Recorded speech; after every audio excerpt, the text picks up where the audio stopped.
Masih di Sapa Indonesia Malam bersama saya Friska Clarissa. 3 pasukan perdamaian PBB dari Indonesia gugur dalam 2 insiden terpisah di Lebanon Selatan. Sebelumnya, jurnalis dan tenaga medis di Lebanon juga meninggal dunia dalam serangan Israel. Sekjen PBB Antonio Guterres mengutuk serangan Israel di dekat markas besar UNIFIL di Nakura yang menyebabkan gugurnya 3 prajurit TNI bertugas dalam misi perdamaian. Pernyataan Guterres disampaikan dalam konferensi pers selama KTT ASEAN di Vientiane pada hari Jumat.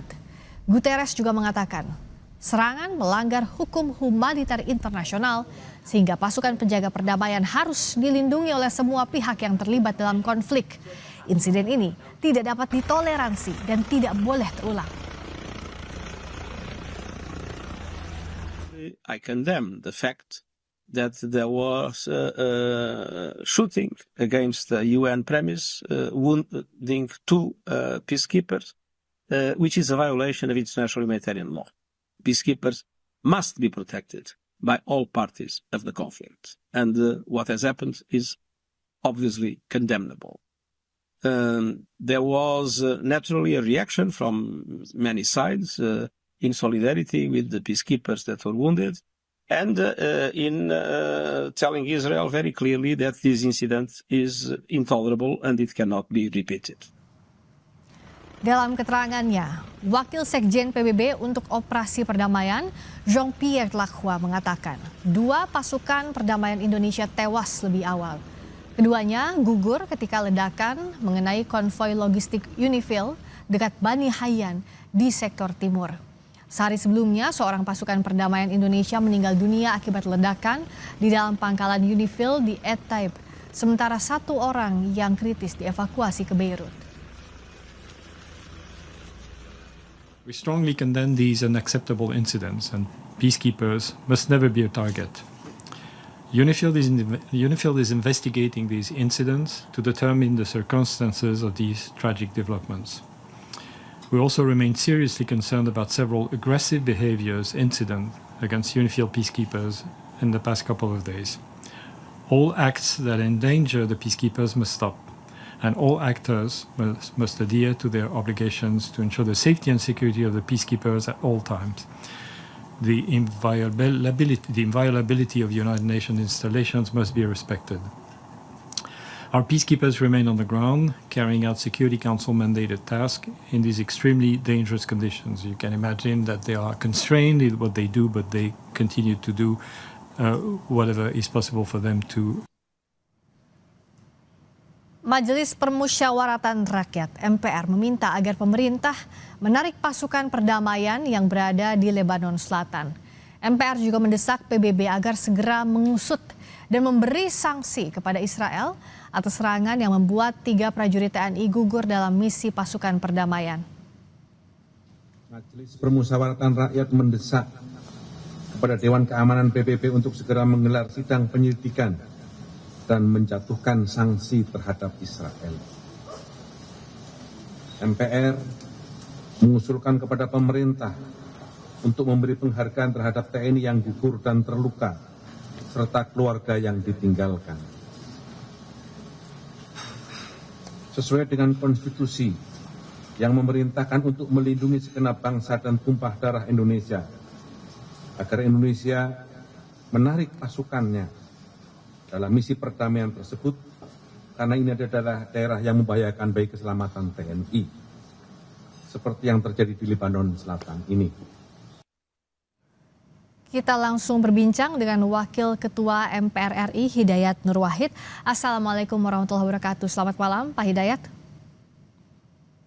Selamat malam, dan kita semuanya sangat berduka dengan gugur tewasnya 3 prajurit TNI dan terlukanya yang lain. Mereka yang ditugaskan ke Lebanon bagian dari pelaksanaan konstitusi Indonesia. Dan atas dasar itulah MPR menyampaikan pernyataan terbukanya. Dan keberadaan mereka di sana atas mandat dari PBB juga. Ya, karena ini berangkat dengan mandat dari PBB, tadi juga di pernyataan pers, MPR tegas meminta agar pemerintah menarik pasukan dari PBB. Apakah ini dianggap sebagai langkah yang tepat dalam kondisi saat ini, di tengah konflik Timur Tengah yang semakin memanas dan tidak ada jaminan keamanan untuk pasukan kita di sana, Pak Hidayat? Itu dia, semakin tidak ada jaminan keamanan, maka Indonesia sesuai dengan konstitusi yang berlaku di Indonesia sebagaimana ada dalam pembukaan Undang-Undang Dasar di alinea yang keempat, bahwa pengiriman pasukan ke sana atas dasar konstitusi di alinea yang keempat di pembukaan Undang-Undang Dasar juga.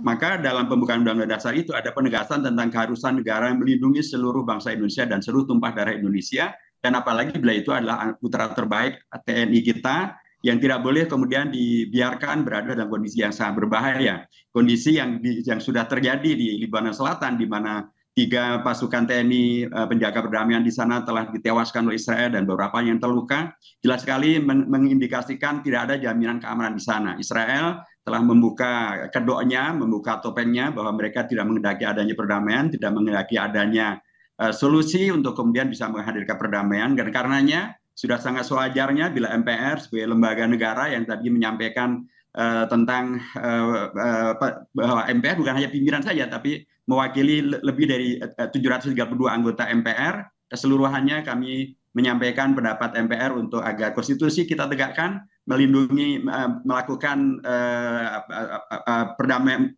aktif menghadirkan perdamaian dunia, ya, tapi juga harus melindungi semua tumpah darah Indonesia, bangsa Indonesia, termasuk TNI kita harus kita lindungi.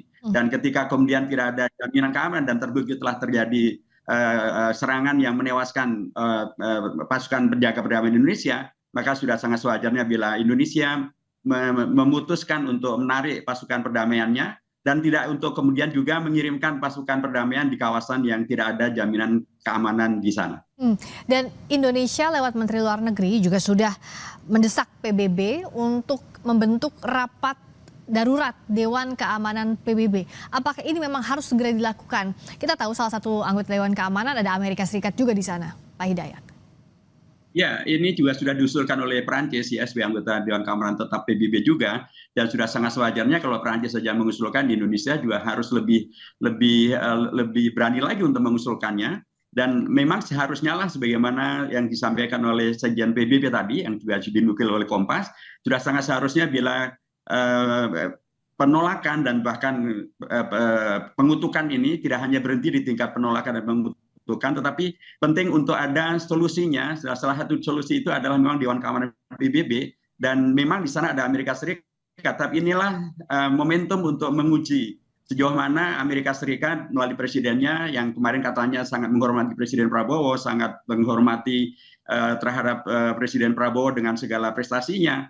Inilah saatnya untuk membuktikan apakah Presiden Amerika Serikat Donald Trump akan betul-betul jujur dengan sikapnya terhadap penghormatan rakyat Indonesia, dan karenanya tidak akan lagi mempergunakan vetonya, karena sebagian disampaikan oleh Sekjen PBB tadi, penyerangan terhadap pasukan penjaga perdamaian atas mandat PBB adalah pelanggaran terhadap hukum humanitarian internasional. Dan tentulah ini adalah momentum untuk Amerika membuktikan bahwa dia bersama dengan hukum internasional, dan karenanya sekali ini tidak mempergunakan vetonya, dan agar Dewan Keamanan PBB membuat keputusan bulat untuk kemudian memberikan sanksi yang sangat terhadap Israel karena apa yang dilakukannya. Harus ada sanksi tegas karena sudah melanggar hukum humanitar internasional.